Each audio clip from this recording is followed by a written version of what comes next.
AI 확산으로 전력 수요가 늘어나고 있는 상황에서 원전 산업의 중요성은 더 커지고 있다고 보시나요? 제 대답은 두말할 나위 없이 그렇다. 아니, 압도적으로 커지고 있다. 이렇게 말씀드리고 싶습니다. AI 혁명은 단기적인 유행이 아니라 인류 문명의 패러다임을 바꾸는 거대한 흐름인데요. 그리고 이 거대한 흐름의 가장 밑바닥에는 사실 전력이 있습니다. 중요성이 더 커지는 이유 첫 번째는 AI는 전력을 먹는 하마거든요. 최근에 증권사 리포트들을 보게 되면 AI 데이터 센터의 전력 소모량에 대한 어떤 전망치가 매번 상향 조정되고 있다는 거죠. GPU 하나가 에어컨 한 대 수준의 전력을 소모한다라는 얘기가 나올 정도로 챗 GPT 같은 대규모 언어 모델을 학습시키고 운영하는 데는 정말 천문학적인 전력이 필요하니까요. IEA의 최근 보고서에 따르게 되면 2030년까지요, 데이터 센터 전력 소비는 2배 증가할 거고, 미국은 2028년까지 3배 증가할 거다라고 하는 보고서가 있습니다. 지금 보이시는 이 자료가 그 내용이고요.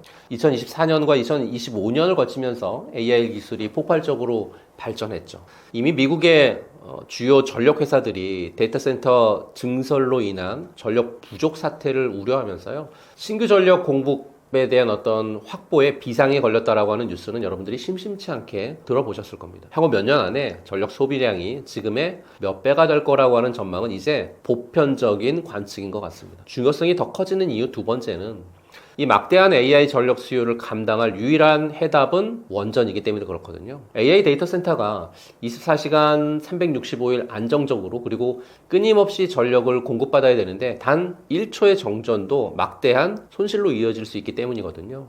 재생에너지만으로는 한계가 명확합니다. 아무리 발전해도 해가 지거나 바람이 불지 않으면 전력을 사용할 수 없겠죠. 이 간헐성이라고 하는 치명적 단점 때문에 대규모 AI 데이터 센터의 주력 전원으로 사용하기는 어렵겠죠. 화력 발전은 기후 변화 시대에 더 이상 이제 답이 될 수 없죠. 탄소 중립 목표를 달성하기 위해서 전 세계가 화석 연료 사용을 계속해서 줄이고 있거든요. AI 때문에 다시 화력 발전 비중 늘릴 수 없는 그런 노릇이니까요. 바로 이 지점에 원자력 발전의 독보적인 강점이 빛을 발할 수 있습니다. 또한 원전은 발전 과정에서요, 온실가스를 배출하지 않는 청정 에너지죠. AI 시대의 폭발적인 전력 수요를 충족시키면서 ESG 경영이라든지 그리고 탄소 중립 목표를 달성할 수 있는 거의 유일한 수단이 원전 같습니다. 그리고 수입하는 화석 연료 의존도를 줄여가지고요, 국가 에너지 안보를 강화하는 데도 핵심적인 역할을 합니다. 중요성이 더 커지는 이유 세 번째는 전 세계적인 원전 르네상스가 이미 시작됐다라고 하는 거죠. 과거에 이제 후쿠시마 사고로 인해서 주춤했었던 원전 산업이요, 이제 핵심 산업으로 재평가받고 있습니다. 미국, 프랑스 같은 주요 선진국은 물론이고요, 개발도상국들도 원전 건설과 원전 확대를 적극적으로 추진하고 있죠. 특히 SMR은 원전 산업의 게임 체인저로 불리고 있잖아요. 시장에 큰 주목을 받고 있습니다. 기존의 대형 원전에 비해서 안정성이나 또는 건설 기간의 단축이나 그리고 유연한 배치 같은 장점으로 인해서 AI 데이터 센터나 또는 산업단지 인근에 직접 전력을 공급하는 분산형 전원으로 지금 현재 굉장히 각광을 받고 있습니다. AI 혁명은 이제 시작입니다. 전력 수요는 앞으로도 기하급수적으로 늘어날 거고요. 이 거대한 흐름 속에서 원전 산업은 필수적인 인프라로 자리매김할 수밖에 없다라고 판단하고요. AI 시대는 전력이 곧 국력이 되는 시대죠. 그리고 그 전력의 안정적이고 청정한 공급을 책임질 핵심 산업이 바로 원전이라는 거 명심하셨으면 좋겠고요. 이 거대한 트렌드 속에서 새로운 투자를, 지혜로운 투자를 통해서 기회를 잡으셨으면 좋겠다라는 말씀 드립니다. 최근 원전주 조정은 추세가 꺾인 흐름이라고 보시나요? 아니면 과정이라고 보시나요? 지금 원전주의 조정은 거대한 그 상승을 위한 과정일 뿐 결코 추세가 꺾인 흐름이 아니다라고 말씀드리고 싶고요. 강한 상승 추세 속에서 건전한 조정은 물론 필수적이잖아요. 마치 마라톤 선수가요, 오르막길을 달리다가 잠시 숨을 고르거나 또는 잠시 쉬었다가 물을 마시는 것하고 똑같다라고 봅니다. 지치고 힘든 약한 손들은 털어내고 더 멀리, 더 높이 뛰기 위한 숨고르기라고 해석을 하고요. 최근 글로벌 에너지 동향을 종합적으로 분석을 해서 말씀을 좀 드리면 첫 번째는 거시경제 불확실성에 따른 일시적인 조정이다라고 말씀드립니다. 현재는 고금리 또는 고환율이라고 하는 정말 매크로 불확실성이 시장 전반에 걸쳐서 부담을 좀 주고 있는데요. 기업들의 자금 조달 비용 증가라든지 또는 경기 침체 우려 같은 여러 악재가 복합적으로 작용하면서 투자 심리가 지금 굉장히 많이 위축된 그런 상황이잖아요. 원전주만 유독 조정을 받는 게 아니라 시장 전반적으로 관망세가 짙어지면서 상승 피로감을 해소하는 과정이다라고 보시는 게 가장 좋을 것 같고요.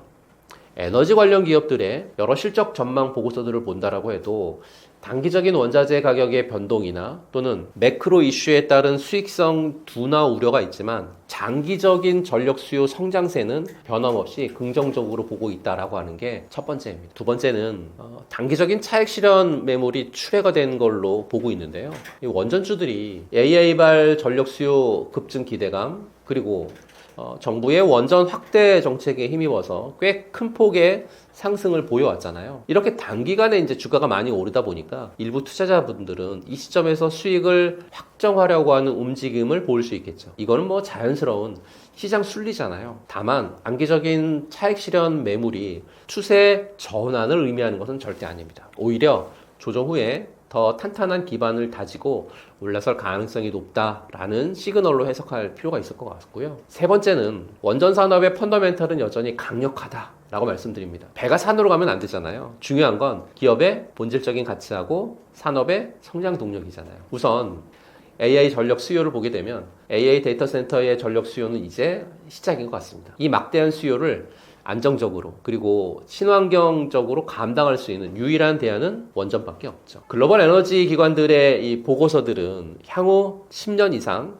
전력 수요가 폭증할 것으로 예고하고 있고 그로 인해서 원자력 발전의 역할 확대를 필수적이다라고 보고 있습니다. 그리고 글로벌 원전 르네상스도 이제 개화가 됐는데요. 미국, 유럽 그리고 아시아를 비롯해서 전 세계적으로 원전 건설과 원전 재가동 움직임이 활발하잖아요. 특히 SMR 개발 경쟁은 더욱 치열해지고 있기 때문에 이건 원전 산업의 새로운 성장 동력이 될 것이라고 충분히 저는 판단하고 있고요. 거기에 K원전의 기술력하고 수출 경쟁력은 여전히 유효합니다. 최근 발표되는 뉴스들을 보게 되면 해외 수주 가능성도 꾸준히 제기되고 있으니까요. 나아가서 국내외 정부의 원전 확대 정책 기조는 변함이 없다라는 거죠. 탄소 중립 목표 달성이라든지 또는 에너지 안보 강화라고 하는 이 두 마리 토끼를 잡기 위해서 원전의 중요성은 앞으로도 더욱 부각될 수밖에 없습니다. 결론적으로 지금의 원전주 조정은 상승 추세가 꺾인 게 전혀 아니고요. 앞으로 더 큰 도약을 하기 위한 숨고르기, 그러니까 건강한 가격 조정 과정이다. 이렇게 보는 게 합리적이다라고 말씀드리고요. 오히려 장기적인 안목을 갖고 계신 투자자분들은 저가 매수의 기회가 지금이 아닐까라고 말씀드리고 싶습니다. 대형 원전과 SMR 중에서 현재 시장이 더 주목해야 할 영역은 어디라고 보시나요?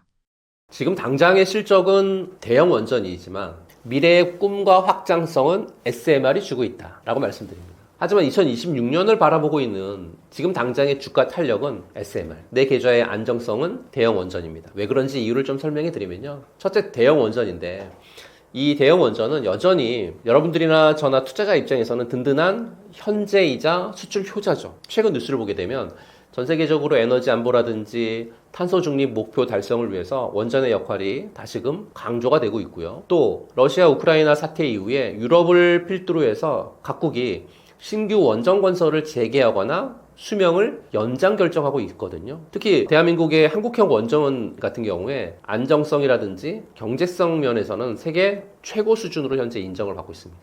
체코의 두코바니 원전 수주 덕분에 우리 K건설 수주액이 11년 만에 최고치를 찍었고요. 26조 원이 넘는 돈이 실제로 우리 기업들 곳간으로 들어오기 시작했다라고 하는 게 증거죠. 폴란드, 체코, 사우디 같은 주요 국가에서 끊임없이 수주전이 펼쳐지고 있고요. 앞으로도 추가적인 대형 프로젝트들이 줄줄이 대기하고 있습니다. 사실 대형 원전은요, 한번 수주하면 수십 년간 안정적인 매출을 담보하는 캐시카우 역할 톡톡히 하고 있잖아요. 국내 대형 건설사라든지 또는 원전 기자재 기업들의 실적에 즉각적으로 반영되는 영역이 바로 이 대형 원전 시장이죠. 당장 내년에 터질 계약 소식만으로도 주가는 요동칠 수 있다라고 말씀드리고 싶고요. 두 번째, SMR. SMR은 AI 시대의 기름이고 템베거의 꿈입니다. SMR은 그야말로 원전 패러다임의 혁신을 가져올 기술이잖아요.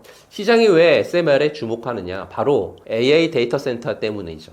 구글, 아마존, 마이크로소프트 같은 이런 공룡 기업들이 지금 전기가 없어서 난리잖아요. 24시간 멈추지 않는 깨끗한 에너지가 필요한데 데이터 센터 바로 옆에 지을 수 있는 건 SMR밖에 없죠. 최근 뉴스를 보시게 되면 미국의 딥 아토믹이 데이터 센터 통합 모델을 내놓았고요. 테라파워나 뉴스케일 파워가 실질적인 건설 단계로 넘어가고 있죠. 우리나라는 어떤가요? 두산 이미 SMR 주기기 제작 글로벌 허브가 됐죠. 삼성물산, 현대건설은 지분 투자로 지금 판을 다 짜놨으니까요. SMR은 꿈의 프리미엄입니다. 대형 원전이 연 5에서 한 10% 정도의 안정적인 수익이라고 하면 SMR은 제대로 터지기만 하면 앞자리가 바뀌는 영역이라고 말씀드리고요.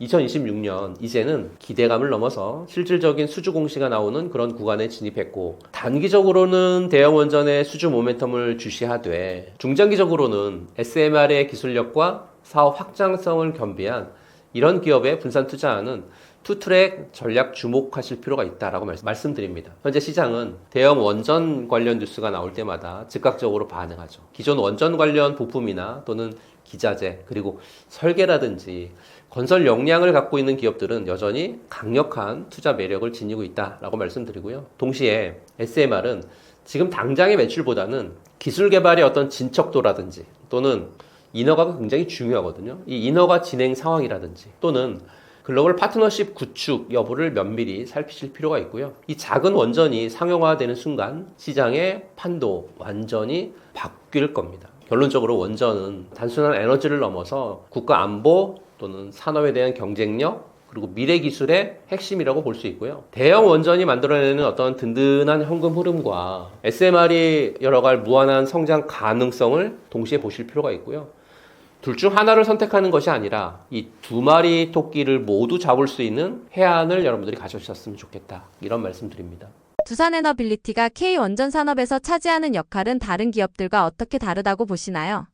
두산 에너빌리티는 K원전의 심장을 만드는 유일한 회사죠. 다른 기업들은 대체 가능하지만 두산 에너빌리티 같은 경우에는 대체 불가능합니다. 쉽게 원전 산업을 집짓는 걸로 비교를 해보면 한수원은 건물주입니다. 원전을 소유하고 운영하는 사업자죠. 그러니까 체코 원전 수주도 한수원이 총괄 주 계약자로 나섰잖아요. UAE 원전 수주로 세계 6번째 상용 원전 수출국 반열에 올랐고요.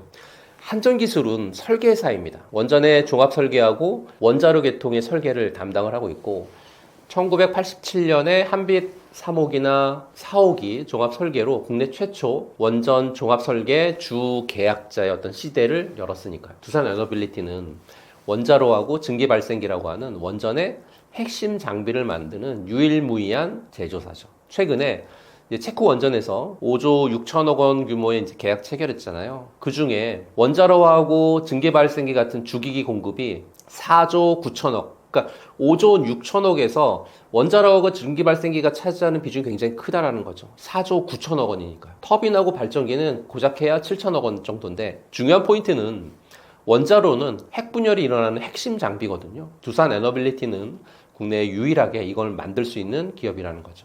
국내 유일의 대형 원자로 제작 어떤 그 역량을 보유하고 있고 한국형 원전이라고 하는 APR 1400의 다수 원자로 공급 실적도 갖고 있으니까요. 이 원자로 용기를 만들려고 하면 정말 초대형 단조 설비가 필요하거든요. 이건 전 세계에 몇 개 안 됩니다. 두산 에너빌리티는 원자로 용기 제작이 가능한 이 단조 설비를 가진 세계 몇 안 되는 업체 중에 하나고요. UAE의 바라카 원전 프로젝트 주기기를 제작하고 공급하면서 세계적으로 검증된 원전 주기기 제작 업체로 인정도 받았으니까요. 쉽게 말하면 한수원하고 한전기술이 아무리 원전을 설계를 하고 수주를 한다 하더라도 두산 에너빌리티가 원자로를 만들어주지 않으면 원전은 절대 못 짓는다는 거죠. 심장 없는 사람이 살 수 있을까요?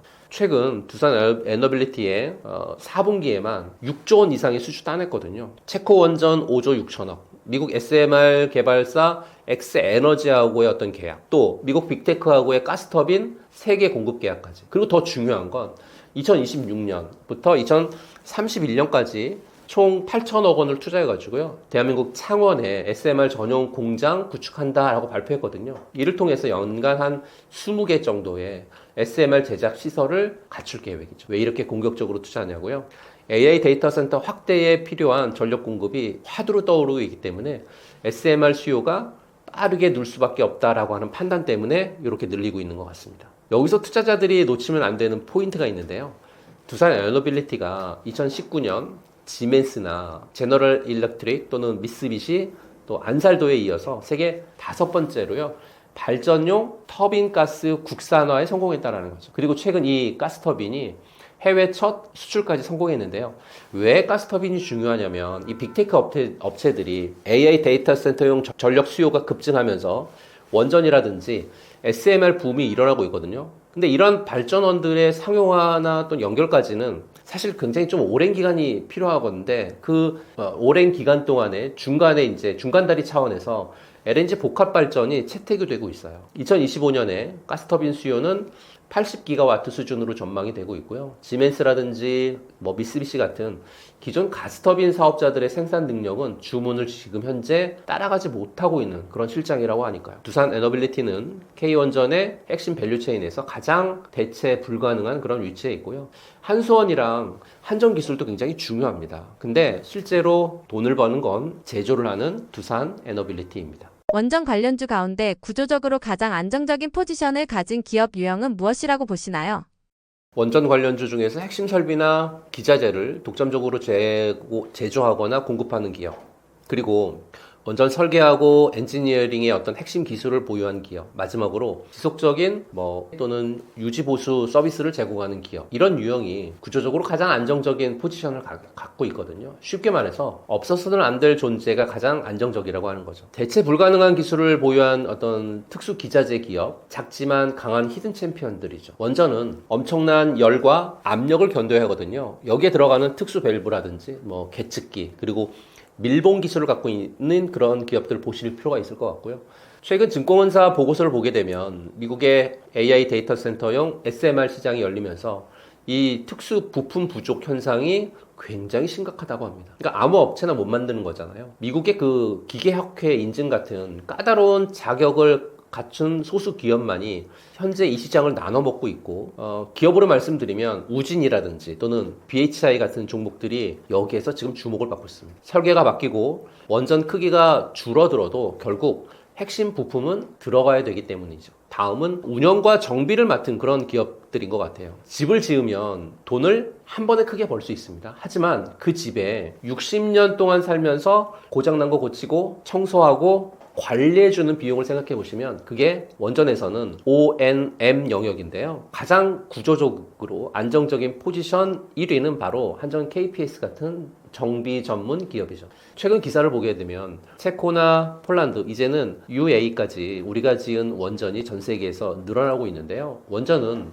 한번 돌리기 시작하면요, 안전 때문에라도 무조건 1년 내지 2년마다 정기 점검을 받아야 됩니다. 이건 법이에요. 그러니까 경기가 나쁘든 좋든 원전이 서지 않는 한 매출이 따박따박 들어오는 구독형 수익 모델이라고 하는 거죠. 건설주는 수주 공백기에 휘청거리겠지만 정비주는 원전이 늘어나면 늘어날수록 실적이 우상향하는 정말 무서운 안정성을 갖고 있습니다. 마지막은 설계하고 엔지니어링 기업인 것 같아요. 한전기술 같은 설계 전문 기업이죠. 원전은 짓기 전에 설계만 몇 년을 하거든요. 지금 2025년 말 현재 정부의 11차 전력 수급 계획 기본서에 따르게 되면 신규 원전 3개 건설이 현재 구체화되어 있고요. 여기에 SMR 표준 설계까지 이 모든 일의 시작점은 바로 설계입니다. 설계 기업의 무서운 점은 독점적인 지위죠. 우리나라에서 대형 원전 개통 설계를 제대로 할 수 있는 곳이 여기 말고 또 있나요? 없습니다. 국가 정책과 함께 가는 구조적인 독점주. 이건 주식하는 여러분들이나 제가 가장 사랑하는 해자가 있는 종목이죠. 수익률의 한 방은 SMR 관련주나 제작사인 두산 에너빌리티에서 나오겠지만 내 계좌에 하방을 지주해주는 어떤 기둥은 무조건 O&M 설계에서 나오죠. 나는 변동성이 좀 싫고 연금처럼 원전주 가져가고 싶다 하시는 분들은 정비하고 서비스 비중이 높은 그런 기업들을 보시면 좋을 것 같고요. 나는 정책의 수혜를 가장 먼저 독점적으로 누리고 싶다 하시는 분들은 엔지니어링 기업이 답이죠. 2026년은 K원전이 본격적으로 해외 영토를 확장하는 그런 해가 될 거고요. 이 구조적 안정성을 갖고 있는 종목 하나쯤은 포트에 묵직하게 넣어두셔야 주가가 좀 흔들려도 웃으면서 가족분들과 함께 새해를 맞으실 수 있을 거다라는 말씀드립니다. 원전 섹터에 투자할 때 가장 중요하게 체크해야 할 포인트는 무엇이라고 보시나요? 핵심 포인트 첫 번째는 정부 정책 같아요. 원전은 거대한 인프라 사업이기 때문에 정부의 지원과 규제 없이는 제대로 성장하기 어렵거든요. 최근 글로벌 에너지 시장은 러시아하고 우크라이나 사태로 인해서 에너지 안보의 중요성 극대화되었고 많은 국가들이 원전 다시 주목하고 있잖아요. 스웨덴만 봐도요, 한때 탈원전 정책을 추진했고 하지만 2022년에 정권이 바뀐 이후에 정책 방향을 전환합니다. 그래서 2035년까지 최소 2개, 2045년까지 총 10개의 대형 원자로를 목표로 해서 신규 원전 도입을 현재 추진하고 있거든요. 또 안정적인 전력 공급을 위해 가지고 2045년까지 전력 소비량의 60% 이상 증가할 걸로 예상을 하고 있어서 원자력 발전의 필요성 굉장히 크게 절감하고 있습니다. 우리나라뿐만 아니라 전 세계적으로 기후변화 대응이라든지 에너지 안보 강화를 위해서 원전의 필요성 인식하고 있는 그런 국가들 많이 지금 늘고 있고요. 가장 큰 변화의 물결이죠. 그러면 정부의 원전 확대 기조가 지속이 되겠죠. 거기에 글로벌 시장에서 한국형 원전의 경쟁력 유지가 되겠죠. 이런 부분들은 정말 꾸준히 여러분들이 보셨으면 좋겠고요. 핵심 포인트 둘째는 K원전의 수출 경쟁력, 거기에 SMR의 상용화 부분인 것 같아요. 이제 국내 시장만 보고 원전에 투자하시면 안 된다는 건 뭐 많은 분들이 아실 건데요. 글로벌 시장이 진짜 대박을 터뜨리는 곳이죠. 뭐 폴란드, 체코, 사우디, 그리고 최근에 이제 부상하고 있는 루마니아 같은 주요 수주 어떤 후보국들하고의 막판 조율 상황이라든지 또는 대한민국 기업들이 갖고 있는 기술적 어떤 우위가 얼마나 강력한지를 좀 파악하실 필요가 있고요. 특히 이 SMR은 미래 원전 시장의 게임 체인저다라고 계속 강조해 드리고 있거든요. 우리 기술로 개발 중인 이 SMR이 언제쯤 상용화 단계에 진입을 하고 세계 시장에서 독보적인 경쟁력을 갖고 있는지 그 속도하고 진척도는 여러분들이 정말 면밀히 들여다볼 필요가 있습니다. 해외 수주 한 건 터지면 관련 주식들 날아가는 건 시간 문제라고 말씀드리고요. 2025년 말 현재 SMR 상용화는 기술 완성도를 넘어서요. 경제성 확보 단계로 진입 중이라는 거 꼭 기억하셨으면 좋겠습니다. 핵심 포인트 세 번째는요. 기업의 어떤 재무 건전성이라든지 수주에 대한 어떤 잔고가 꼼꼼히 남아있는지 이거 확인하셨으면 좋겠어요. 아무리 정부가 밀어주고 수출 기대감이 커도 결국 기업의 펀더멘털이 받쳐주지 못하면 모래정이잖아요. 각 원전 관련 기업들의 재무제표 반드시 보실 필요가 있고요.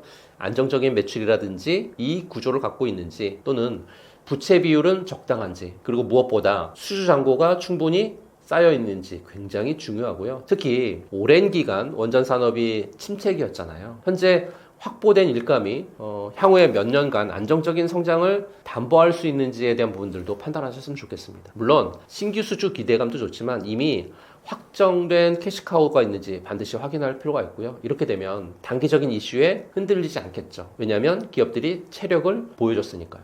핵심 포인트 네 번째는 기술적인 우위라든지 미래 성장 동력 부분인 것 같아요. 단순히 원전 건설이나 또는 기자재 납품만 머무르는 어떤 기업은 한계가 있겠죠. 그래서 SMR을 넘어서 차세대의 원전 기술인 예를 들면 용융염 원자로라든지 굉장히 발음이 어려운데 이 용융염 원자로 같은 부분들 또 고속 증식로 같은 거 그리고 방사성 폐기물 처리 기술 같은 또 원전 해체 기술 같은 이런 부분들은 사실 미래 먹거리이고요. 얼마나 기업이 투자를 했느냐 또 얼마나 기업이 기술력을 확보했는지 굉장히 중요합니다. 기술 패러다임이 빠르게 변하는 시대에 여러분과 제가 서 있는데요. 지금 잘 나가는 기술도 사실 몇 년 지나면 구닥다리가 될 수 있거든요. 그래서 끊임없이 진화하고 혁신하는 기업만이 장기적인 성장을 이룰 수 있고요. R&D 투자 현황과 특허 동향도 유심히 살펴보실 필요가 있겠습니다. 특히 원전 연료 그리고 핵심 부품 국산화 역량은 미래 경쟁력을 좌우할 정말 중요한 요소이기 때문에 놓치지 않으셨으면 좋겠다라는 말씀드립니다. 최근 로봇 관련주들이 다시 주목받고 있는 이유는 무엇이라고 보시나요?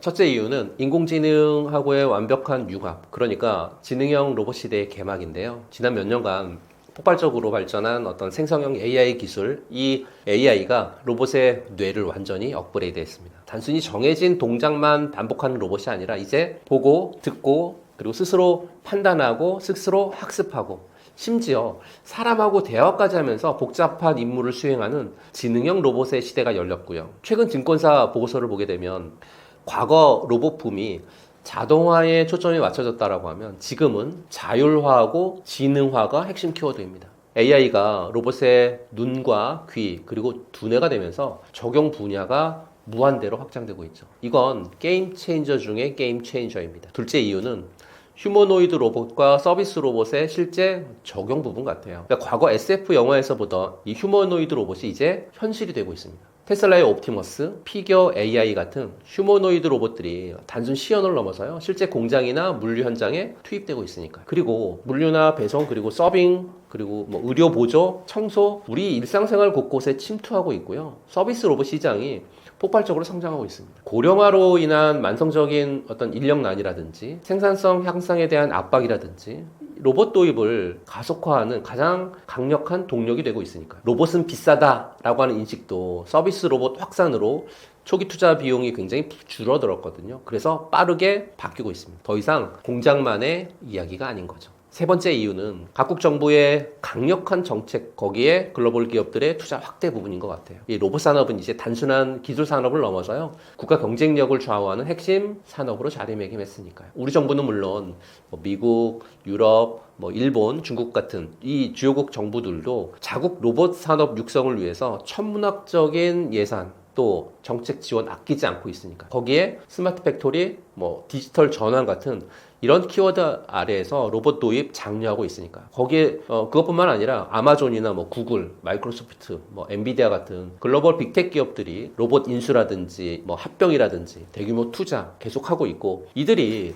로봇 사업에 뛰어들고 있다라고 하는 건 그만큼 시장의 잠재력이라든지 또는 미래 가치를 높게 평가하고 있다라고 하는 명확한 신호 아닐까요? 네 번째 이유는 핵심 부품이라든지 소프트웨어 생태계의 발전 부분인 것 같아요. 로봇은 단순한 하드웨어가 아니고요, 로봇의 성능은 모터라든지 감속기, 그리고 센서라든지 또는 제어기 같은 핵심 부품이라든지 운영체제, 또 인공지능의 소프트웨어 같은 기술 생태계가 얼마나 잘 구축이 되어 있느냐에 따라서 결정이 되겠죠. 최근에 이 핵심 부품들의 국산화라든지 고도화가 정말 빠르게 진행이 되고 있고요, 로봇 통합 솔루션을 제공하는 기업들의 기술력도 세계적인 수준으로 올라왔습니다. 이렇게 로봇 제조 원가를 낮추고 로봇의 성능이라든지 신뢰도를 높여가지고 산업 전체의 성장을 견인하고 있기 때문에 완성된 로봇 완제품 기업만 볼 게 아니라 이런 로봇의 어떤 뼈대라든지 심장을 만드는 기업들에도 주목할 필요가 있을 것 같고요. 로봇 산업은 이제 미래가 아닌 현재 진행형이죠. 다만 어떤 기업이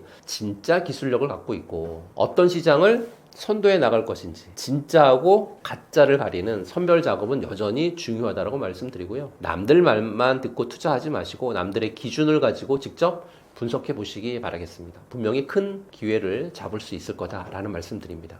로봇 산업이 이제는 기대가 아니라 실적으로 평가받는 구간에 들어섰다고 보시나요? 네, 그렇습니다. 2025년은 로봇주가 성장 테마주에서 실적 성장주로 명암이 바뀌는 역사적인 원년이라고 말씀드리는데요. 2024년까지만 해도 로봇은 미래는 밝은데 당장 돈 못 벌어 온다라는 말이 공식이었어요. 근데 최근에 나온 2025년 3분기 상장사의 실적 분석을 보면 소름이 돋습니다. 국내 주요한 로봇 상장사 중에서 SPG, 고영, 큐렉스, 라운테크, 클로봇, 로보티즈, 아진, 엑스텍, 이런 기업들이 이미 분기 영업이익을 흑자로 기록하고 있으니까요. 특히 로보티즈나 클로봇 같은 서비스 로봇, 그리고 AI 소프트웨어 기업들이 흑자로 돌아섰다고 하는 건 이제 로봇이 우리 일상에서 실제로 돈을 벌어다 주는 구조로 완성됐다라고 하는 뜻이거든요. 이제는 적자니까 안 사가 아니라 흑자로 돌아선 대장주가 어디냐라는 걸 따져볼 때라고 말씀드리고요. 최근 글로벌 뉴스를 보게 되면 테슬라의 옵티머스뿐만 아니라 중국의 유비테크, 또 유니티리 같은 이런 기업들이 올해 하반기부터 약 한 1000대 이상 대규모 납품을 시작했다라고 하거든요. 우리나라도 삼성전자 레인보우 로보틱스를 통해서 그리고 현대차가 보스턴 다이내믹스를 통해 가지고요. 실제 생산 라인에 휴머노이드를 투입하기 시작했죠. 이게 왜 중요하냐면 예전에 로봇 시연 영상 하나가 주가에 춤을 췄다라고 말씀드리면 지금은 공급 계약, 수주 잔고 이런 부분들이 주가를 밀어올리고 있다라고 말씀드립니다. 이제는 기대감이라고 하는 거품이 빠졌고요. 그 자리에 실적이라고 하는 단단한 근육이 붙고 있다. 이렇게 보시면 될 것 같고요. 최근 증권사 리포트들의 핵심 키워드는 피지컬 AI죠. 로봇 하드웨어만 파는 게 아니라 로봇을 구동하는 AI 시스템을 구독형으로 제공한다는 거죠. 구독형은 매달 따박따박 현금이 들어오는 모델이잖아요. 특히 스마트 팩토리나 또는 물류 자동화 수요가 폭발하면서 B2B 그러니까 기업용 로봇 매출이 전년 대비해서 30% 이상 지금 급증했다라고 하는 데이터 나오고 시작하고 있습니다. 인건비는 오르죠. 인력은 없죠. 기업들이 로봇에 쓰는 돈을 비용이 아니라 이제는 투자로 보기 시작했다라고 하는 겁니다. 이제 로봇 산업은 단순한 기대감만으로 움직이는 테마주가 아니라 뼈대 있는 기술력과 실질적인 어떤 시장 확대를 바탕으로 해서 매출과 이익이라고 하는 단단한 두 발로 서서 달려가고 있는 그러한 상황이라는 겁니다. 물론 여전히 종목 가리기는 중요합니다. 다만 실적이라고 하는 이정표를 따라간다라고 하면 분명히 좋은 투자 기회 잡을 수 있을 거다라고 말씀드립니다. 로보티즈 외에 지금 눈여겨볼 만한 로봇 관련 기업 세 곳은 어디라고 보시나요? 로봇 산업의 거대한 파도를 타고 폭발적인 성장이 기대되는 지금 특정 분야에 강점을 갖고 있는 그런 기업들은 좀 잘 고르실 필요가 있을 것 같고요. 실적에 시대하고 미래 성장 모멘텀을 동시에 잡고 있는 정말 보석 같은 그런 기업들.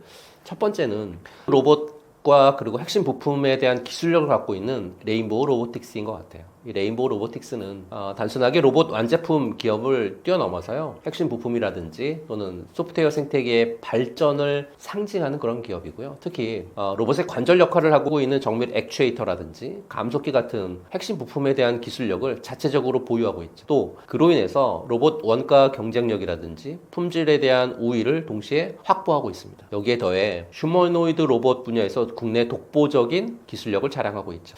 삼성전자하고의 어떤 전략적 협력 관계가 이 회사의 미래 가치를 한층 더 높이고 있으니까요. 글로벌 빅테크 기업들이요. 로봇 산업에 어떤 대규모 투자를 하고 있는 지금 시점에 레인보우 로보틱스가 갖고 있는 핵심 부품에 대한 어떤 기술력, 또 휴머노이드 로봇 개발에 대한 역량, 거기에 장기적인 관점에서의 엄청난 성장 잠재력 굉장히 많이 갖고 있다고 판단하고요. 단순히 꿈만 꾸는 그런 기업이 아니라 이미 실현 가능한 기술로 시장을 선도하고 있는 그런 기업이기 때문에 레인보우 로보틱스 잘 보실 필요가 있을 것 같고요. 두 번째는 협동 로봇 시장의 선두주자인 두산 로보틱스입니다. 두산 로보틱스가 이미 국내 협동 로봇 시장에서 확고한 1위 자리를 굳혔고요. 2025년에 현재 글로벌 시장에서도 괄목할 만한 어떤 성과를 내고 있는데요. 이 기업이 왜 중요하냐면 바로 매출 성장과 다양한 분야에서의 ROI를 증명하고 있기 때문에 그렇습니다. 이 두 가지 핵심 요소 모두 현재 잘 충족하고 있고요. 증권사 보고서를 보게 되면 단순히 제조업뿐만 아니라 F&B라든지 또는 물류 그리고 의료 같은 이 서비스 분야의 적용이 폭발적으로 늘면서요. 두산 로보틱스의 로봇 판매 대수 그리고 솔루션 매출이 매년 두 자릿수 이상 성장하고 있다라고 하니까 굉장히 괄목할 만한 성장을 하고 있는 거죠. 특히 로봇 생산의 대량화 그리고 원가 절감 이걸 통해서 경쟁력 확보하고 있고 중소기업들까지도 로봇 도입을 가속하고 있어서요. 앞으로도 안정적인 실적 확대 충분히 기대해 볼 수 있을 것 같습니다. 해외 공략도 활발해서요. 글로벌 마켓쉐어 확대도 눈여겨볼 필요가 충분히 있을 것 같습니다. 세 번째는 로봇의 심장, 그러니까 정밀 감속기 쪽에서의 강자인 SPG 보셨으면 좋겠습니다. 로봇이 움직이려고 하면 감속기라고 하는 정말 핵심 부품이 반드시 필요하잖아요. 마치 자동차 엔진의 변속기 같은 역할을 하고 있으니까요. SPG가 이 정밀 감속기 분야에서 국내 최고의 기술력, 거기에 생산 능력 갖고 있는 기업이고 왜 SPG냐면 로봇 산업이 실적의 시대로 접어들잖아요. 그러면 로봇 생산량이 폭발적으로 늘겠죠. 이에 따라서 핵심 부품인 감속기 수요도 기하급수적으로 증가하겠죠. 과거에는 고가의 핵심 제품에 의존했습니다. 근데 SPG가 국산화에 성공하면서 로봇 생산의 대량화에 그리고 원가 절감에 결정적인 기여를 하고 있죠. 서비스 로봇부터 협동 로봇, 산업용 로봇까지 모든 로봇에 SPG에 감속기가 들어간다 생각해 보시면 굉장히 웃을 일이 많으실 것 같아요. 로봇 산업 전체 성장에 비례해서 매출과 이익이 늘어나는 로봇 산업에 숨겨진 진주 같은 기업이 저는 SPG라고 말씀드립니다. 앞서 말씀드린 이 세 가지 기업들은 로봇 산업의 실적의 시대를 이끌어갈 강력한 주역들이다라고 저는 확신하고요. 물론 투자에는 항상 신중해야 되잖아요. 여러분 스스로 더 깊이 분석하고 판단하는 그런 지혜를 가지셨으면 좋겠다라는 말씀드립니다. 이 세 기업을 추천하신 구체적인 이유는 무엇인가요? 레인보우 로보틱스를 한마디로 정의하면 꿈이 아닌 삼성이라는 현실입니다. 제가 이 종목을 첫 번째로 꼽은 이유도 자회사 편입 그 이상의 시너지 때문인데요. 최근 뉴스를 보게 되면 삼성전자가 콜옵션 행사하면서 지분 35% 확보했잖아요. 그러니까 명실상부한 삼성의 로봇 자회사죠. 특히 휴보의 아버지라고 불리고 있는 그 이 오준호 교수님이 삼성 미래 로봇 추진 단장으로 부임하면서요. 기술의 중심축이 완전히 이동했습니다. 2025년 하반기부터 삼성전자 반도체 라인에 양팔 로봇인 RBY1이 투입되기 시작했다라고 하는 기사 보셨을 건데요. 단순 시연용이 아니라 정말 돈을 아껴주는 생산 설비로 인정을 받았다고 하는 그런 뜻이거든요. 삼성이 만든 AI 반도체가 이들의 로봇의 뇌로 들어가죠. 그러면 삼성 AI 플러스 레인보우의 하드웨어 조합은 향후 글로벌 시장에서도 대적할 상대가 몇 없다고 판단합니다. 두 번째로 말씀드린 두산 로보틱스. 한마디로 정의하면 로봇계의 애플을 꿈꾸는 플랫폼 리더 기업이다 라고 말씀드립니다. 두산은 이제 단순한 기계 회사가 아니고요. 소프트웨어 생태계를 장악하기 시작했고 최근에 영국 매체인 매뉴팩처링 디지털 보고서의 발표가 있었어요. 지금 보시는 이런 자료인데요. 이 조사에서 가장 눈에 띄는 대목은 한국 기업인 두산 로보틱스가 글로벌 10위 안에 진입했다라는 거죠. 매체는 두산 로보틱스가 시장 점유율 1%를 기록하면서 글로벌 거대 기업들하고 어깨를 나란히 했다라고 분석했으니까. 특히 북미 시장에서 점유율이 폭발적으로 늘고 있고 지난 7월에 미국 자동화 기업인 오넥시아를 인수한 효과가 실적으로 찍히기 시작했다라고 하는 고무적인 얘기까지 합니다. 스마트폰의 iOS처럼 로봇도 앱으로 구동하는 다트 스위트 생태계가 이제 표준이 되고 있는데요. 이제 하드웨어 판매 수익보다 구독 그리고 소프트웨어의 어떤 수익 비중이 점점 높아지는 시점에 진입했죠. 로봇을 제일 잘 만드는 회사는 많지만 로봇을 가장 쓰기 쉽게 만드는 회사는 두산이라고 말씀드립니다. 그래서 대중화의 최대 수혜주라고 저는 판단하고 있습니다. 세 번째로 말씀드렸던 SPG를 한마디로 정의하면 어떤 로봇이 이기든 돈을 버는 기업이다 라고 말씀드립니다. 로봇 완제품 기업들이 전쟁을 벌일 때 가장 편안하게 수익을 낼 수 있는 곳은 바로 핵심 부품주거든요. SPG는 국내 유일하게 정밀 감속기 세 종류를 모두 양산에 성공하죠. 최근 2025년 결산 리포트를 보게 되면 해외 매출 비중이 무려 77%, 80% 가깝게 해외 매출 비중이거든요. GE라든지 코카콜라, 스트라이커 같은 글로벌 거물들이 SPG의 부품을 지금 쓰고 있습니다. 2025년 5월 디트로이트에서 자동화 로봇 전시회가 있었는데 거기에서 휴머노이드 전용 액추에이터가 2026년부터 본격 수주에 들어갈 예정에 있고요. 로봇의 몸집이 작아지고 정교해질수록 SPG의 가치는 천정부지를 뛸 겁니다. 그래서 금광을 캐는 사람보다 청바지를 파는 사람이 돈을 더 벌었다라는 말 아시잖아요. SPG가 저는 바로 그 청바지를 판매하는 판매자다라고 보시면 될 것 같고요. 아무리 좋은 종목도 언제 사느냐에 따라서 내 계좌의 색깔이 달라지겠지만 특히 지금처럼 2026년 초장세를 앞둔 시점에는 매수 타이밍은 생명인데요. SPG, 두산 로보틱스, 레인보우 로보틱스 잘 보셨다가 눌림에 잘 매수하셨으면 좋겠다라는 말씀 드립니다. 로봇 투자에서 개인 투자자가 가장 조심해야 할 부분은 무엇이라고 보시나요? 아무래도 첫 번째는 실적 없는 테마주 순환매 이게 제일 무섭잖아요. 지금 로봇주 시장이 어떻게 돌아가고 있냐면 대형주 주가와 주가지수가 박스권에 갇히자 단기적으로 수익을 챙기려고 하는 어떤 매매가 횡행하면서 테마주가 순환매하고 있어요. 이게 무슨 뜻이냐, 오늘은 로봇주가 오르면 내일은 우주항공주가 오르고 모레는 반도체주가 오르는 이런 식으로 자금이 돌고 있다는 거죠. 최근에 계양전기라고 하는 회사, 현대 트랜시스의 로보틱스 모듈 상품을 공급한다라는 공시했거든요. 그러면서 3일 동안 상한가를 찍었어요. 근데 자세히 보면 이 계양전기가 직접 로봇 부품을 만드는 게 아니라 다른 회사가 만든 걸 사다가 유통한다고 하는 거거든요. 이런 식으로 테마가 엮이게 되면 주가가 두세 배 뛰는 게 요즘 로봇주의 시장입니다. 전 경고합니다. 지수가 강하게 상승하는 시기가 오게 되면 해당 수급이 다시 대형주로 옮겨갈 수 있거든요. 그러면 급등했었던 테마주 매매에 주의를 기울이셔야 된다라고 말씀드리고요. 순환매는 언제든지 끝날 수 있습니다. 끝나는 순간 여러분이 잡고 있는 주식만 남을 수 있습니다. 두 번째는요, 적자 기업이 대부분이라고 하는 현실입니다. 이게 진짜 핵심인 것 같아요. 2025년 3분기 전체 35개 정도의 로봇 상장 기업들의 매출이 6천억 원 정도 되거든요. 근데 영업이익은 마이너스 750억입니다. 작년 동기 대비해서 340%는 악화됐습니다. 더 충격적인 건 3분기 단일 분기에 흑자를 기록한 기업은 단 7곳에 불과하다는 거죠. 35개 기업 중에 7곳만 돈을 벌고 있습니다. 두산 로보틱스가 152억, 유일 로보틱스가 약 한 40억, 뉴로메카가 한 30억 적자를 냈고요. 심지어 레인보우 로보틱스처럼 삼성전자의 지원을 받는 회사도 아직 적자죠.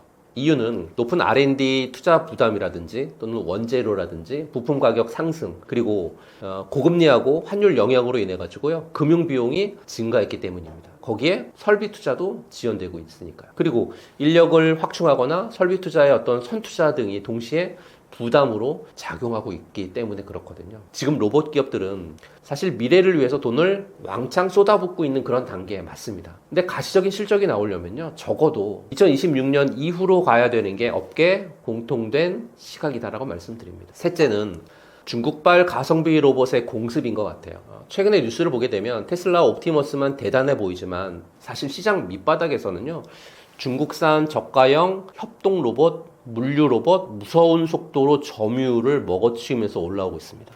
우리나라 기업이 아무리 잘 만들어도요, 중국이 반값에 내놓으면 이기긴 힘들죠. 단순히 로봇을 만든다는 것만으로는 굉장히 부족하고요. 가격 경쟁력을 넘어서는 어떻게 보면 독보적인 생태계의 어떤 핵심 부품 기술인지를 보셨으면 좋겠습니다. 그러니까 대체 불가능한 기술이 없는 기업은 중국 기업하고의 치킨 게임에서 살아남기 어렵다라고 말씀드립니다. 또한 로봇 산업의 성장성이 커지면서 글로벌 빅테크 기업들의 시장 진입이라든지 또는 경쟁이 더욱 치열해지고 있는데요. 이렇게 되면 기술력이 약하거나 또는 자본이 좀 부족한 기업들은 경쟁에서 전 도태될 수밖에 없다라고 말씀드리고요. 많은 로봇 기업들이 사실은 아직 초기 성장 단계에 있습니다. 그래서 지속적인 자금 투입이 필요하고요. 신규 투자 유치가 실패가 되면 유동성 문제가 불거질 수 있기 때문에 그러거든요. 그래서 최근에 재무보고서를 통해서 기업의 어떤 부채 비율이라든지 또는 현금 흐름이라든지 또 대주주의 어떤 구성이라든지 경영 안정성 같은 부분들은 반드시 확인하실 필요가 있습니다. 성장성만 쫓다가 자금난으로 휘청거리는 기업에 투자하는 우를 범해서는 안 된다라고 말씀드리고요. 로봇주는 테마로 사서 실적으로 파셔야 됩니다. 그러니까 남들이 환호할 때 재무제표를 열어보는 투자자가 정말 진짜 고수라고 말씀드리고 싶습니다. 로봇 산업을 2026년까지 바라본다면 어떤 관점으로 접근하는 것이 좋다고 보시나요? 2025년 로봇주들이 기대감과 실적으로 증명하면서 정말 뜨겁게 달궈졌다라고 하면 이제 2026년은 거대한 대세 상승기를 어떻게 준비해야 될지 굉장히 고민을 많이 해야 되는 그런 연도인 것 같고요. 지금 여의도 증권사 어떤 최신 리포터들과 또 며칠 전에 발표된 글로벌 로봇 트렌드 보고서를 종합해서 말씀을 좀 드리면 2026년은 한마디로 로봇이 스스로 생각하고 행동하는 에이전트가 되는 원년이 될 거다라고 하는 얘기가 굉장히 많습니다. 2026년을 바라보는 핵심 관점을 정리해드리면 첫 번째 핵심 관점은 피지컬 AI예요. 단순하게 자동화를 넘어서 판단의 시대로 2026년이 됐다라는 거죠. 2025년까지 로봇이 정해진 일을 잘하는 정말 그런 기계였다라고 하면 이제 2026년은 피지컬 AI가 지배하는 시대죠. 이제는 언어 모델을 넘어서 대규모 행동 모델이 로봇에 탑재가 되겠죠. 로봇이 현장을 보고 스스로 어떻게 움직여야 효율적일까라는 부분들을 판단하는 거죠. 단순히 로봇 팔을 잘 만드는 하드웨어 기업보다는요, 로봇용 AI 소프트웨어 역량이 있다거나 또는 엔비디아 같은 글로벌 AI 기업과 강력한 파트너십을 맺은 그런 기업들에 집중하실 필요가 있고요. 2026년은 이 두뇌의 가치가 하드웨어보다 훨씬 높게 평가받는 그런 해다라는 말씀 드리고요. 두 번째 핵심 관점은 휴머노이드인 것 같아요. 이제는 연구실에서 공장으로 실질적인 양산의 해가 2026년인 것 같고요. 최근 뉴스를 보게 되면 현대차 그룹이요, CES 2026에서 4세대 전동식 아틀라스 실물을 시연할 예정에 있거든요. 그러면서 상용화 전략을 발표할 예정에 있습니다. 삼성전자도 역시 레인보우 로보틱스를 통해 가지고요, 가전 제조 라인에 휴머노이드를 투입하는 시나리오가 2026년에 본격적으로 가동될 것으로 판단하고 있습니다. 2026년은 휴머노이드가 쇼를 하는 게 아니라 실제 공장에서 사람 대신에 24시간 일하면서 생산성을 올리는 그런 모습 보게 될 거고요. 휴머노이드에 들어가는 고정밀 액추에이터, 센서 기업들 주목하셨으면 좋겠습니다. 대당 수억 원 하던 로봇 가격이 양산을 통해서 가격이 낮아지기 시작하면 부품 수주 물량은 기하급수적으로 늘 수밖에 없으니까.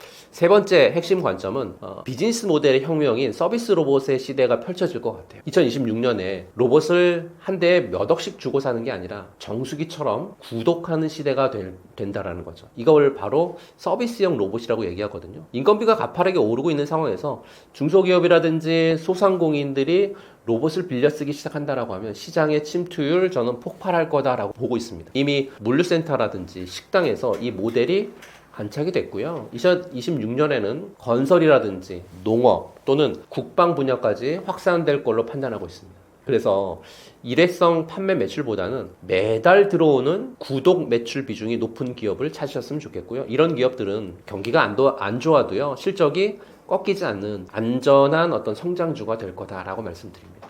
2025년이 로봇의 존재를 증명한 해였다라고 하면 2026년은 로봇의 지능이 돈이 되는 해입니다. 주식은 패러다임이 바뀌는 골든타임에 가장 큰 수익을 주거든요. 2026년은 로봇이 기계를 넘어서 우리의 지능형 파트너가 되는 그런 시점이기 때문에 이 파도를 잘 올라타느냐 또는 잘못 타느냐가 여러분들의 향후 5년 계좌를 결정할 것으로 판단하고 있습니다. 최근 삼성전자 주가 흐름을 보면 시장 분위기가 확연히 달라진 모습인데 지금 흐름을 어떻게 해석하고 계신가요?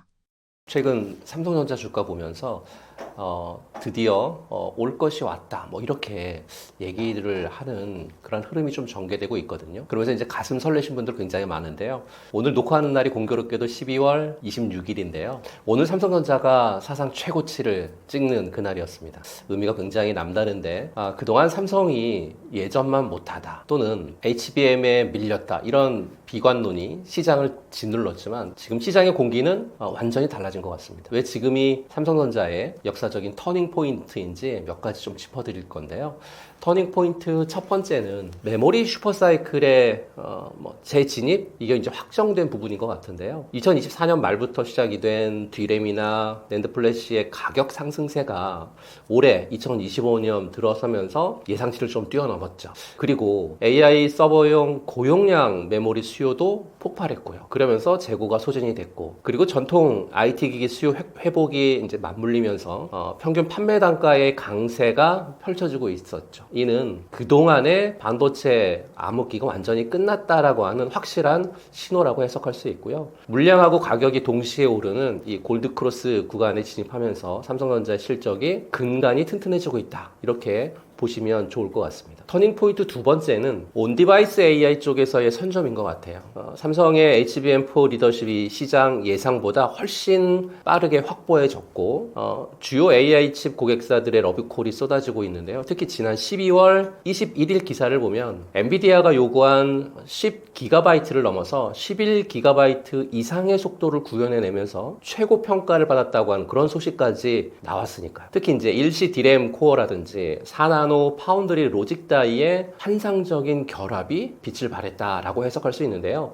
이렇게 되면 이제는 삼성전자가 추격자가 아니라 내년 상반기 공급을 앞두고 시장의 판도를 뒤엎는 주도권 탈환의 신호탄을 쏘아 올린 거라고 볼 수 있고요. 그리고 온디바이스 AI 시장에서 삼성전자 시스템 사업부의 엑시노트 있죠. 이 엑시노트 AI 칩 경쟁력이 부각이 되면서 AI 가속기 시장에서도 존재감을 드러낼 수밖에 없다라고 볼 수 있습니다. 삼성전자는 HBM만 잘하는 기업이 아니고요. 이 AI 시대의 모든 접점에서 핵심 반도체를 공급하는 어떻게 보면 AI 토탈 솔루션 프로바이더로 진화하고 있다라고 말씀드리고요. AI 생태계의 어떤 핵심 파트너로서 위상도 지금 굉장히 강화되고 있는 그런 상황이 전개가 되고 있습니다. 터닝 포인트 세 번째는요. 2나노 파운드리 수율에 대한 개선 시그널인데 그동안 삼성 파운드리의 약점이었던 게이트 올 어라운드 2나노 공정 수율에 문제가 있었잖아요. 산업계 소식통을 통해서 유의미한 개선 시그널이 지금 포착되고 있다라고 하니까 굉장히 좋은 신호인 것 같고요. 거기에 발맞춰서 이미 주요 고객사들하고의 1.4나노 공정 샘플 테스트도 지금 순항 중에 있다라고 하니까 내년 초, 그러니까 2026년에 파운드리 수주잔고 증가 소식 역시 본격적으로 나올 그런 가능성이 굉장히 높다라고 말씀드립니다. 이건 어떻게 보면 삼성전자의 게임 체인저죠. 파운드리 부문이 턴어라운드에 성공한다면 삼성전자는 메모리만 의존하는 기업이 아니라 종합 솔루션 기업으로서의 어떤 밸류에이션을 받게 되니까요. TSMC 독주 체제를 견지할 수 있는 유일한 대항마로서 가치가 폭발적으로 재평가될 것으로 저는 판단하고 있습니다. 지금의 삼성전자 주가 흐름은 단순 어떤 순환장의 반등이 아니고요. 지난 몇 년간의 고난을 딛고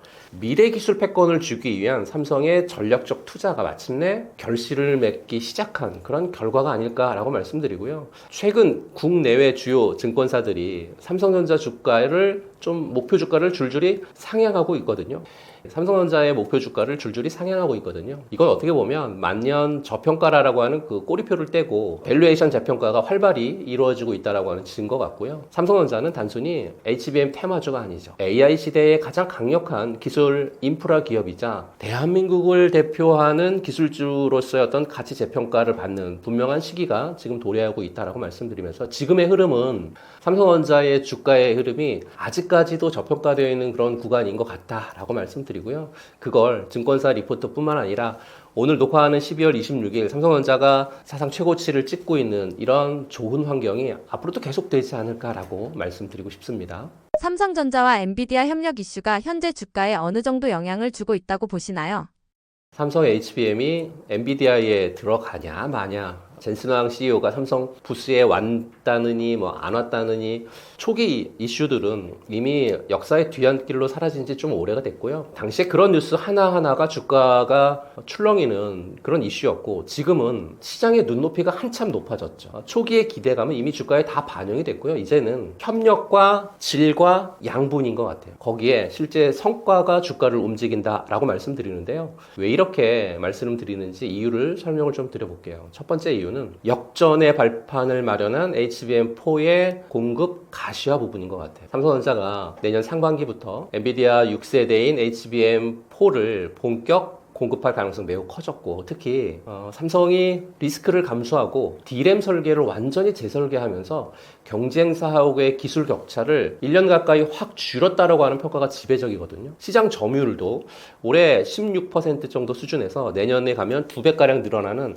35%까지 뛸 거라고 하는 전망도 지금 나오고 있는 그런 상황입니다. 두 번째는요, 파운드리 쪽에서의 협력의 가시화 부분인 것 같아요. 그러니까 엔비디아의 차세대 AI 칩인 이 블랙웰의 파운드리 수주전이 최근 마무리 단계에 접어들었다고 하는 소식이 돌고 있거든요. TSMC가 여전히 주력 공급사는 맞습니다. 삼성전자가 3나노 게이트홀 어라운드 공정의 수율 안정화라든지 또는 가격 경쟁력을 앞세워가지고요, 상당 부분의 물량을 확보했다라고 하는 소식이 지금 증권사에서 조금씩 흘러나오고 있거든요. 만일 이게 사실이라고 하면 단순히 HBM 공급을 넘어서 엔비디아하고의 어떤 전략적 파트너십 수준으로 관계가 격상되겠죠. 이건 정말 엄청난 호재가 될 것으로 판단하고 있고요. 세 번째는 반도체 AI 팩토리하고 소겜2의 소식이에요. 더 놀라운 건 며칠 전에 발표가 된 소겜2 공급 소식이거든요. 엔비디아의 차세대 그래픽 카드하고 그리고 AI 가속기에 들어가는 이 모듈형 메모리에서 삼성이 점유율 1위를 차지할 것으로 지금 보이고 있거든요. 게다가 삼성 공장에 엔비디아 GPU 5만 개를 넣어가지고요, AI 팩토리를 만든다? 이건 단순히 갑하고의 을과의 관계를 넘어서 엔비디아가 삼성의 제조 능력을 자기들 표준으로 쓰겠다라고 하는 정말 강력한 시그널이라고 보시면 될 것 같습니다. 결론적으로 현재 주가에 즉각적인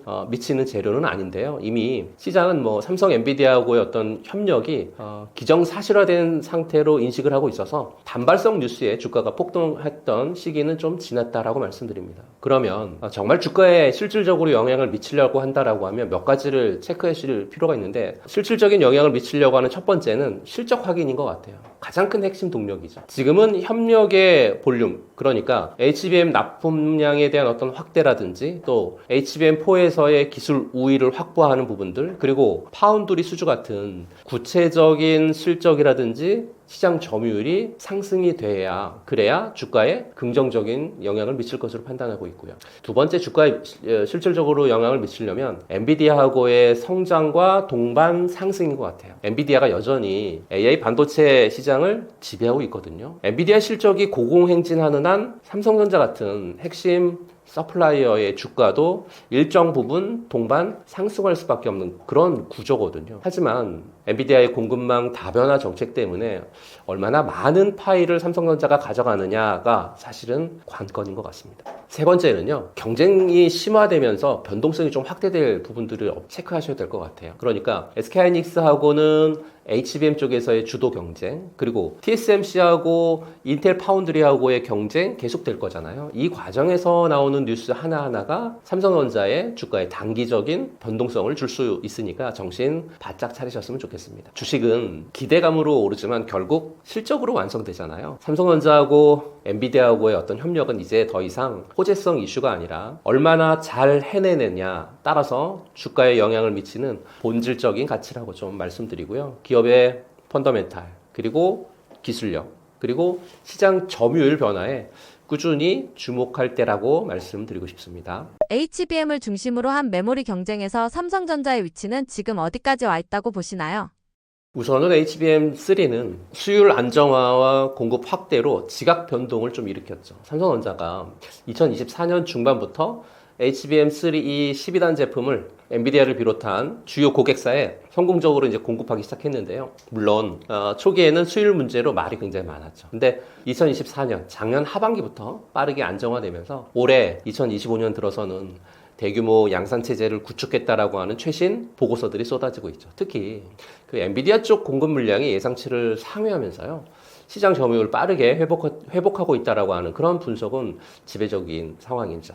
그래서 증권가에서는 삼성전자의 2025년 HBM 매출이 전년 대비해서 최소 2배, 많게는 3배 가까이 성장할 거라고 이렇게 예측을 하고 있거든요. SK하이닉스하고의 HBM 시장 점유율 격차를 상당 부분 좁히는 결과를 가져올 거라고 하는 그런 전망도 굉장히 많습니다. 특히 엔비디아는 특정 업체만 의존하지 않는 그러니까 듀얼 벤더 전략을 확실히 가져가고 있거든요. 그러니까 삼성전자가 HBM3E의 기술력과 생산 능력을 입증하면서 엔비디아 입장에서는 안정적인 HBM 공급을 확보하게 됐다. 이건 삼성전자의 강력한 성장 동력이 되고 있다라고 말씀드리고요. 그 다음은 HBM4, 6세대 HBM4인데요. 현재 기술 리더십을 통해서 미래 시장을 선점하고 있어요. HBM4가 2026년부터 이제 본격적으로 기술 경쟁에 돌입하는데 여기서 삼성전자가 현재 치고 나가고 있고요. 2025년 하반기부터 삼성전자가 하이브리드 본딩 기술을 적용한 HBM4 초기 샘플을 엔비디아 같은 주요 고객사에 공급하기 시작했다라고 하는 최신 뉴스들 굉장히 저는 고무적이다라고 말씀드리고요. 물론 SK하이닉스도